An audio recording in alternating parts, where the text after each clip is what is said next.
मध्य प्रदेश में इन दिनों कांग्रेस और बीजेपी में बहुत हलचल है। एक तरफ आपको हेमंत खंडेलवाल दिखाई दे रहे हैं, बीच में एक तरफ मुख्यमंत्री डॉक्टर मोहन यादव और जीतू पटवारी।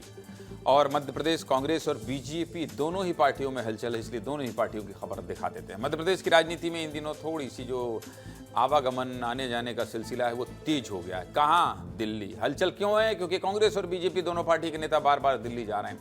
अब इन दिल्ली दौरों के पीछे क्या कारण है और दोनों पार्टियों में क्या खिचड़ी पकड़ी है, जानना चाहते हैं? विस्तार से समझना चाहते हैं कि मध्य प्रदेश कांग्रेस और बीजेपी में क्या कुछ होने वाला है, तो देख लीजिए इस खबर को ध्यान से। बीजेपी के नेता भी और कांग्रेस के नेता भी बार बार भोपाल से दिल्ली जा रहे हैं। भोपाल से लेकर दिल्ली तक क्या हो रहा?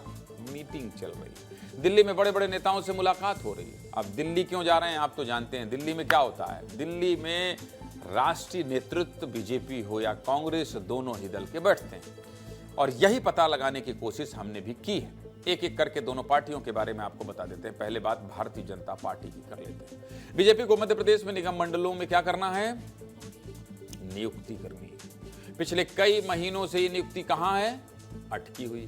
कोशिशें कई बार की गई, लेकिन हुआ क्या? सहमति नहीं बन पाई। और सूत्र क्या कह रहे हैं जानते हैं? सूत्रों का कहना है कि नियुक्तियों को लेकर बार बार दिल्ली दौरे किए जा रहे हैं। मध्य प्रदेश के मुख्यमंत्री डॉक्टर मोहन यादव और प्रदेश अध्यक्ष हेमंत खंडेलवाल दोनों ही दिल्ली जाकर बीजेपी के राष्ट्रीय अध्यक्ष नितिन नवीन के साथ बैठक कर रहे हैं। सूत्रों का यह भी दावा है कि मध्य प्रदेश में अगले 3-4 महीनों में सत्ता और संगठन में कई नियुक्तियां होनी। जिला स्तर से लेकर प्रदेश की कार्य समिति, निगम मंडल आयोग और बोर्ड में नेताओं को एडजस्ट किया जाएगा। एडजस्ट मतलब जो लंबे समय से इंतजार कर रहे हैं उन्हें भी पद देकर नवाजा जाएगा। नितिन नवीन बीजेपी के राष्ट्रीय अध्यक्ष बन गए हैं। ऐसे में उनकी टीम में मध्य प्रदेश के नेताओं को भी शामिल किया जाना है। कौन कौन से नेता शामिल हो सकते हैं ये भी आपको दिखा देता हूं। पहला नाम कविता पाटीदार का है, दूसरा नाम गजेंद्र पटेल का है, तीसरा नाम लाल सिंह आर्य का है, चौथा नाम कमल पटेल का है और पांचवा नाम अरविंद भदौरिया का है। ये वो 5 नाम है जो शामिल किए जा सकते हैं। पिछले 15 दिनों में हेमंत खंडेलवाल और नितिन नवीन ने 3 बार मुलाकात की है। विस्तार न्यूज ने जब हेमंत खंडेलवाल से इन मुलाकातों पर सवाल किया तो उन्होंने कहा, अंदर की बातें अंदर ही रहने दीजिए। सुनिए हेमंत खंडेलवाल क्या कह रहे हैं। मुलाकात हुई आपकी, क्या बातचीत हुई सर?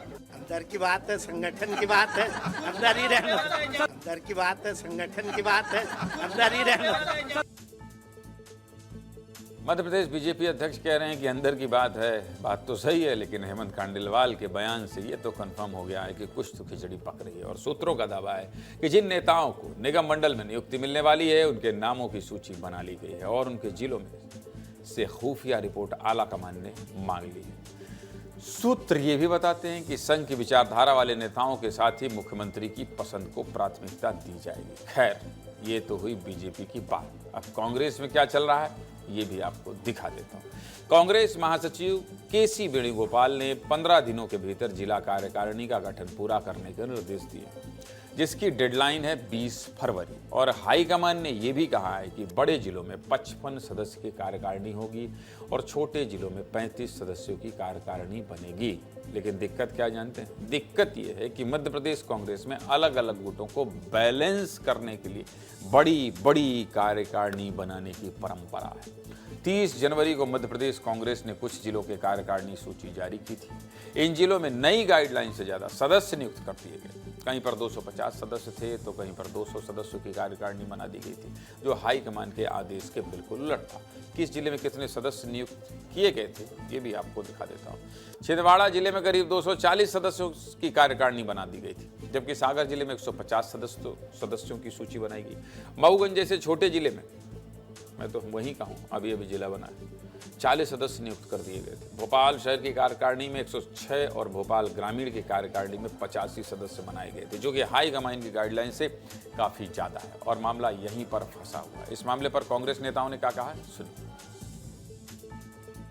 तो हमने पहले जो बनते थे उससे कम कर दिए थे, उसके हमने पहले ही रूल्स और नियम बना दिए थे। उसके अंतर्गत जो कार्यकारिणी आई है और फिर पार्टी के दिल्ली कन्वर्सेशन के बाद केंद्रीय नेतृत्व के निर्देश के बाद जो निर्णय आएगा उस हिसाब से सब कार्यकारिणियाँ बनेगी। स्पष्ट निर्देश है कि उन मजबूत नामों को ही अपनी सूची में जगह दें जिनका प्रभाव उस क्षेत्र में है।